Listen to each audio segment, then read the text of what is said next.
నాకు అర్థం కాలేదు సార్. గైస్ మనం కాలేజ్ వ్లాగ్ చేసి చాలా రోజులు అయింది. ఇంకా అందుకని చెప్పేసి కాలేజ్ కి ఇన్ టైంలో సరదాగా వచ్చేసా. ఇంక ఇలా క్లాస్ కి వచ్చినా లేదో మా వాళ్ళు అయితే ఒకటే బాధుడు. యాక్చువల్ గా క్లాస్ కి రాగానే ఇంత ధైర్యంగా ఆడుకుంటామంటే మాకు ఈ రోజు మొత్తం క్లాసులు ఉండవు. ఇంకా అలా ఎందుకంటే మా కాలేజ్ వాళ్ళు అయితే కళాక్రాంతి ఈవెంట్ అయితే కండక్ట్ చేశారు. మా కాలేజ్ లో ఎప్పుడు జరగక అప్పుడప్పుడు ఈవెంట్స్ జరుగుతాయి. అలాంటిది ఈ రోజు అనుకోకుండా ఈవెంట్ కండక్ట్ చేస్తే మనం ఆగుతాం. అందుకని చెప్పేసి సరదాగా ఫ్రెండ్స్ అందరం కలిసి అలా సరదాగా ఎవరెవరు ఏ స్టాల్ దగ్గర ఏం పెట్టారో చూసేసి ఇంకా అలా ఈవెంట్ మొత్తాన్ని సక్సెస్ఫుల్ గా ఎంజాయ్ చేసి ఇంకా అలా ఆఫ్టర్నూన్ ఏం చేయాలో ఆలోచిస్తున్న టైంలో ఒక చిన్నపాటి క్లాస్ ఉందని మా సార్ అయితే చెప్పారు. అది కూడా ఆటోమొబైల్ బ్రాంచ్ కి మా బ్రాంచ్ కి కలిపి చెప్తామన్నారు. ఇంకా లేట్ చేయకుండా ఫ్రెండ్స్ అందరం కలిసి అలా చూసేసాం. ఇంకా టైం ఉందని ఏం చేయాలో తెలియక అప్పుడు ఎప్పుడో క్లాస్ అందరం కలిసి వాలీబాల్ ఆడుకునే. అలాంటిది మళ్ళీ క్లాస్ అందరం కలిపి ఇప్పుడు ఆడడం కుదిరింది. ఇంకా అలా సరదాగా ఎప్పట్లాగా ఫ్రెండ్స్ అందరం కలిసి ఎవరు వాళ్ళ రూములకి అయితే వచ్చేసి ఇలా వచ్చి మా వాళ్ళు ఫ్రెష్ అప్ అయ్యారో లేదు ఒకటే బాధుడు ఫ్రీ ఫైర్ పబ్జి ఇదే పని మీద ఉంటారు మా వాళ్ళు అయితే.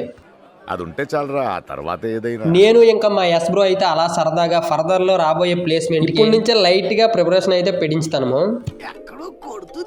మీరు కూడా ఏం టెన్షన్ ఏం పెట్టుకోకుండా అలా సరదాగా వీడియోకి లైక్ చేసి వెళ్ళిపోండి.